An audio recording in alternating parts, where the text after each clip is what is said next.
Admiral, thanks. The president had not invited Bibi Netanyahu to the United States since he came to power again in Israel. There'd been a lot of talk about the message that was intended to send, the delay in inviting him. Can you talk, given the fact that some of the concerns that the administration has vis-a-vis the judicial reforms are still happening, I mean, they're still there, it's not like something has been resolved to the United States' satisfaction.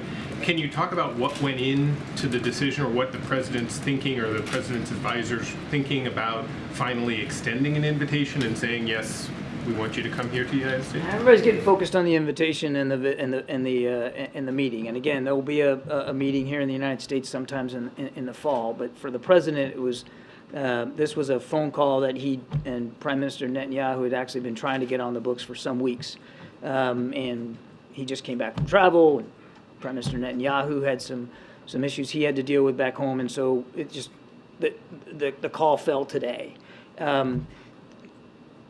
That doesn't mean that, and you shouldn't take away from the fact that they had a conversation today and that they'll meet again in the fall, that we have less concerns over these judicial reforms, or less concerns over some of the extremist activities and behavior by some members of the Netanyahu cabinet. Those concerns are still valid. They're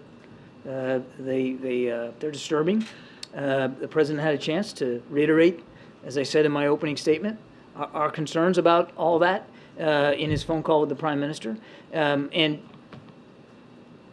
what we have found to be a useful process here is dialogue and diplomacy. These are two leaders that know each other, have known each other for a long time. And as friends can and friends should, you speak honestly, openly, forthrightly, candidly, you lay it out there.